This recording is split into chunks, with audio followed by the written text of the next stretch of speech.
আসসালামু আলাইকুম। আশা করি সবাই ভালো আছেন। এর আগের ভিডিওতে আমরা দেখেছিলাম জেনারেল জার্নাল। আজকে আমরা শিখব লেজার। তো আমাদেরকে লেজার শেখার আগে সর্বপ্রথম জেনারেল জার্নালটা ভালো করে শিখতে হবে। সো যারা জেনারেল জার্নালের ভিডিওটি দেখেননি তারা যে আমার প্লেলিস্ট থেকে ভিডিওটা দেখে আসতে পারেন। তো আজকে আমরা শিখব লেজার। লেজারটা কি? লেজার কি এই জিনিসটাকে জানতে হবে। আমরা কি বলছিলাম এর আগের ভিডিওতে? জেনারেল জার্নাল হলো প্রাথমিক হিসাবের খাতা, যেটা হয়তো আমি 1 মাসের জন্য ব্যবহার করতে পারি, 1 মাস পর পর চেঞ্জ হইতে পারে। কিন্তু আমার লেজার, এটা হলো আমার চূড়ান্ত খাতা। এই লেজারটা জেনারেল জার্নাল থেকে আমি যে হিসাবটা নিলাম থেকে ওইটাকে আমরা লেজারে এন্ট্রি করব 1 মাস পরে পরে। আর এটা আমাদের চূড়ান্ত খাতা হিসাবে ব্যবসায়িক কাজে থেকে যাবে। সো আমাদের ব্যবসার জন্য লেজার খুব প্রয়োজন। যেমন আমাদের জেনারেল জার্নালে দেখছিলাম এই জায়গায় টোটাল একটা ছক, কিন্তু আমাদের লেজার করার সময় প্রত্যেকটা এলিমেন্টের জন্য এক একটা ছক লাগবে। যেমন ক্যাশের জন্য একটা ছক লাগবে, ওনার্স ক্যাপিটালের জন্য একটি ছক লাগবে, মানে প্রত্যেকটা এলিমেন্টের জন্য একটা একটা করে ছক লাগবে। যখন আমরা উদাহরণ করব তখনই বুঝতে পারবেন। সো চলুন শুরু করি। প্রথমত আমরা কালকে যে জেনারেল জার্নালটা করছিলাম ওইটাই আজকে লেজার করব। চলুন শুরু করি।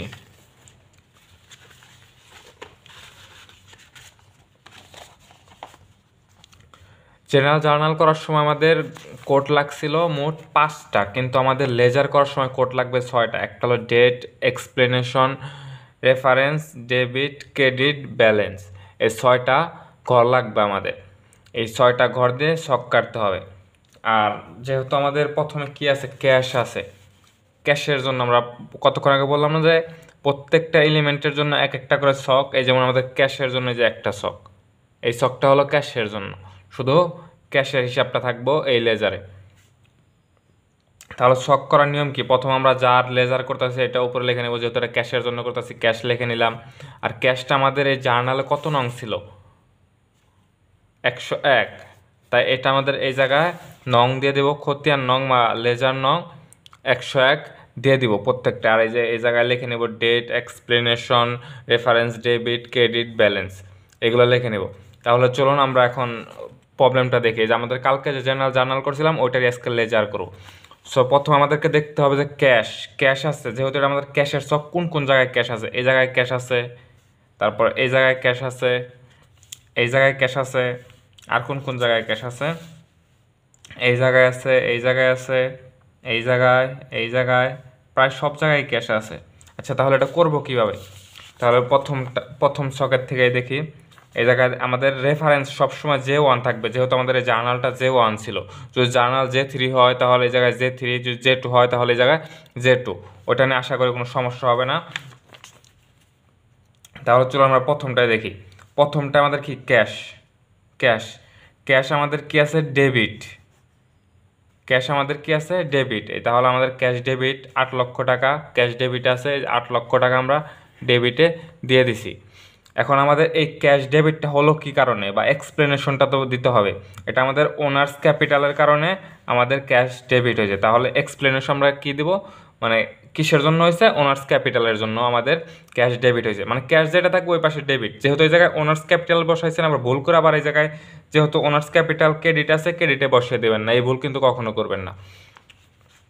তারপর ট্রানজ্যাকশনে দেখি, এই জায়গায় ক্যাশ আছে।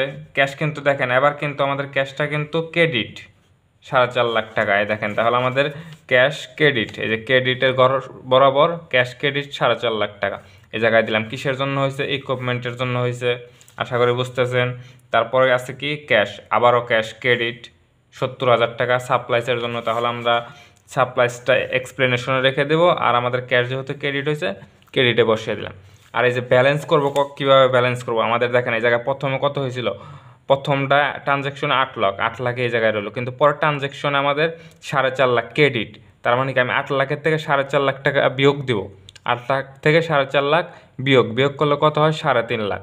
নামাইলাম। তারপর আবার কি হলো, 70,000 টাকা ক্রেডিট। তাহলে 4.5 লাখের থেকে 70,000 বিয়োগ দিব, তাহলে কত হয়, 2,80,000। প্রত্যেকবার এইভাবেই করবো, ব্যালেন্সটা আমরা এইভাবেই করব। তারপরে কি আছে, ক্যাশ আবার কোন জায়গায় আছে দেখি, এই জায়গায় নাই, এই জায়গায় আছে রেন্ট এক্সপেন্সে দেখেন ক্যাশ ক্রেডিট আছে। তাহলে আমরা রেন্ট এক্সপেন্স, ক্যাশ আছে কিসে, ক্রেডিটে, ক্যাশ আছে কিসে, ক্রেডিটে দিলাম, ক্রেডিটে ক্যাশ। এখন আমাদের 2,80,000 আসছিল আগে ব্যালেন্স, এখন যেহেতু ক্রেডিট হয়েছে তার মানে আবার বিয়োগ হবে। 2,80,000 থেকে 60,000 গেলে থাকে কত, 2,20,000, একই নিয়ম। তারপরে আবার কি আছে, পরেরটায় ক্যাশ আছে কি, ক্যাশ দেখেন এবার হলো ডেবিট 3 লাখ টাকা। তাহলে আমাদের ক্যাশ ডেবিটে দিলাম 3 লাখ, কিসের জন্য হয়েছে, রেভিনিউর জন্য হয়েছে, তাহলে দিলাম। আগে ছিল 2,20,000, এখন যেহেতু ডেবিট হয়েছে তার মানে কি, ক্রেডিট হলে যেহেতু বিয়োগ, ডেবিট হলে তাহলে তো বোঝাই যাচ্ছে যে যোগ হবে। তাহলে ডেবিট যেহেতু হলো 3 লাখ, 2,20,000 ছিল আর 3 লাখ, 5,20,000। দেন পরে আসি দেখি, পরে আছে কি ক্যাশ, এবারও দেখেন ক্যাশ আমাদের ডেবিট। তাহলে আমরা ক্যাশের জায়গায় ডেবিট বসাই, ক্যাশ কত আছে এই জায়গায়, 1 লক্ষ। তাহলে ক্যাশ এই জায়গায় 1 লক্ষ বসাইলাম ডেবিটে, আশা করি বুঝতেছেন। ডেবিটে বসাইলাম। এখন কিসের জন্য হয়েছিল, অ্যাকাউন্ট রিসিভেবলের জন্য হয়েছে। তাহলে 5,20,000 আর এই জায়গায় 1 লাখ ডেবিট হলো, তার মানে কি 6,20,000। দেন পরে আবার আসি, এখন পরে আর কোন জায়গায় ক্যাশ আছে, এই যে ক্যাশ ওনার্স ড্রয়িংয়ের জন্য আমাদের ক্যাশ হয়েছে কি ক্রেডিট, তার মানে কি আবার ক্যাশ হবে হলো ক্রেডিট 1,40,000। আর এই জায়গায় ওনার্স ড্রয়িং বসিয়ে দিলাম এক্সপ্লেনেশনে। এখন 6,20,000 থেকে 1,40,000 গেলে থাকে কত, 4,80,000। একই নিয়ম পরেরগুলোও স্যালারিতে আছে, ওএক্সে আছে, এগুলো সবে জায়গায় বসিয়ে দিছি, বিয়োগ করছি আমরা। বিয়োগ করে আমাদের শেষ ব্যালেন্স কত আছে, 3,50,000 টাকা। এটা হয়তো অন্য আরেকটা, যখন আমরা ট্রায়াল ব্যালেন্স করব তখন আমাদের এটা লাগবে। আচ্ছা, গেল আমাদের ক্যাশেরটা, গেলো। আমরা বললাম না যে প্রত্যেকটার জন্য এক একটা করে ছক করা লাগবে, তাহলে আমাদের ক্যাশের পরে কি আছে দেখেন, ক্যাশ আসছিল ওই জায়গায়, ক্যাশের পরে কি আছে, ইকুইপমেন্ট। তাহলে ইকুইপমেন্টের ছকটা করি আমরা, এই যে ইকুইপমেন্টের ছকটা করছি, এই জায়গায় ভুল হয়ে গেছিলো, দাগ দিয়ে ফেলছিলাম। ইকুইপমেন্টের ছকটা করলাম, একই নিয়ম 6টা ঘর, date, explanation, reference, debit, credit, balance. Reference সবসময় একটাই থাকবে, সেম। তাহলে আমাদের প্রথমটা দেখি, আমাদের ইকুইপমেন্ট কোন জায়গায় আছে, ইকুইপমেন্ট সম্ভবত জার্নালে এক জায়গায় আছে, ইকুইপমেন্ট এই জায়গায় আছে শুধু। ইকুইপমেন্ট কিসের জন্য হয়েছিল, ক্যাশের জন্য হয়েছিল। তাহলে আমাদের এক্সপ্লেনেশনের জায়গায় কি হবে, ক্যাশ। কিন্তু আমাদের ইকুইপমেন্ট কি, ইকুইপমেন্ট কোন জায়গায় ছিল, দেখেন ইকুইপমেন্ট কিন্তু আমাদের ডেবিটে ছিল। তাহলে আমাদের ইকুইপমেন্ট এটা ডেবিটে আছে, ডেবিট। আমাদের ব্যালেন্সও 4,50,000 টাকা, যেহেতু এই জায়গায় কোনো চেঞ্জ হয় নাই। দেন পরের ছকে আসি, ইকুইপমেন্টের পরে কি আছে, সাপ্লাইজ। তাহলে আমরা এখন সাপ্লাইজ একটা করবো, যেহেতু এই জায়গায় একটা করে, তার মানে কি 3টা ঘর করলে যথেষ্ট, 1টা 2টা 3টা, যেহেতু এই জায়গায় ট্রানজ্যাকশন মাত্র একটাই হয়েছে। এটাও দেখেন তো, সাপ্লাই কিসের জন্য হয়েছে, সাপ্লাই আমাদের ছিল ডেবিট আর ক্যাশ হয়েছে ক্রেডিট, তার মানে কি এক্সপ্লেনেশন আমাদের ক্যাশ আর আমাদের সাপ্লাইজ কি ছিল, ডেবিট 70,000, ব্যালেন্স 70,000, কোনো চেঞ্জ হয় না। তারপরে কি আছে আমাদের অ্যাকাউন্ট রিসিভেবল, দেখি তো এখন এবার অ্যাকাউন্ট রিসিভেবল কোন জায়গায় আছে। প্রত্যেকবার কিন্তু খেয়াল করে এই যে ট্রানজ্যাকশন নং দিয়ে দিন, দেখেন এই জায়গায় অ্যাকাউন্ট রিসিভেবল আছে 104, এই যে ট্রানজ্যাকশন নং কিন্তু 104 দিয়ে নিছি, প্রত্যেকবার এরকম করে দিয়ে নেবেন। তাহলে আমরা অ্যাকাউন্ট রিসিভেবল দেখি এখন, অ্যাকাউন্ট রিসিভেবল ট্রানজ্যাকশন কোন জায়গায় আছে, এই জায়গায় দেখেন প্রথমটা, অ্যাকাউন্ট রিসিভেবল 2 লাখ ডেবিট। তাহলে 2 লাখ ডেবিটে বসালাম, কিসের জন্য হয়েছিল, রেভিনিউ। দেখি তো, একটা দেখলাম ট্রানজ্যাকশন, আরও কি আছে এরকম, 104 104 104 104, এই দেখেন এই জায়গায় একটা আছে 104, কিন্তু এটা হয়েছে ক্রেডিট 1 লক্ষ। কিসের জন্য হয়েছে, ক্যাশের জন্য। ক্রেডিট হয়েছে কিসের জন্য, ক্যাশের জন্য। তাহলে ক্যাশের জায়গায় বসিয়ে দিলাম। আর আমাদের অ্যাকাউন্ট রিসিভেবল কী ছিল, ক্রেডিট 1 লক্ষ। তাহলে আমাদের 2 লক্ষ থেকে 1 লক্ষ গেলে থাকে কত, 1 লক্ষ। আমাদের ব্যালেন্স এখন 1 লক্ষ। দেন পরেরটা আসে আমরা, পরেরটা আমাদের কি আছে, অ্যাকাউন্ট রিসিভেবল। তো অ্যাকাউন্ট রিসিভেবল দেখি এই জায়গায় কোন জায়গায় আছে অ্যাকাউন্ট রিসিভেবল,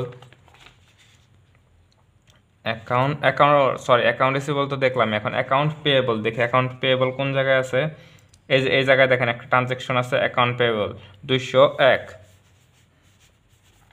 তো কিসের জন্য হয়েছে এটা? Advertising expense. তাহলে এক্সপ্লেনেশন দিয়ে দিলাম অ্যাডভার্টাইজিং এক্সপেন্সের জন্য আমাদের অ্যাকাউন্ট পেয়েবল ছিল কি? ক্রেডিটে দিয়ে দিলাম 50,000। সমস্যা নয় আশা করতেছি। তারপরে দেখি তো আরও আছে নাকি ট্রানজ্যাকশন অ্যাকাউন্ট পেয়েবলের। এই যে আরেকটা আছে account payable cash. Account payable এবার হলো ডেবিট 50,000। তারপরে আমরা অ্যাকাউন্ট ক্যাশ বসিয়ে দিলাম, অ্যাকাউন্ট পেয়েবল কে ছিল? ডেবিট 50,000 বসিয়ে দিলাম। 50,000 ছিল আগে আমাদের ব্যালেন্স, এবার 50,000 যদি চলে যায় তাহলে থাকবে কত? 0। আশা করি বুঝতেছেন। তারপর ট্রানজ্যাকশনে যায়, তারপরে কি আছে? Owners capital. ওনার্স ক্যাপিটালের ট্রানজ্যাকশন একটাই হয়েছিল, প্রথমত ক্যাশ বার ছিল, আর হলো ওনার্স ক্যাপিটাল আমাদের ক্রেডিট হয়েছিল। তাহলে যে ওনার্স ক্যাপিটাল, এই যে ওনার্স ক্যাপিটাল ক্রেডিট, সো এটা আমরা ক্রেডিটে বসিয়ে দিলাম। কিসের জন্য হয়েছিল? ক্যাশের জন্য হয়েছিল। আশা করি বুঝতেছেন, অনেক সহজ ম্যাথ, না বোঝার কিছু নাই। তারপরে আসি আমরা ওনার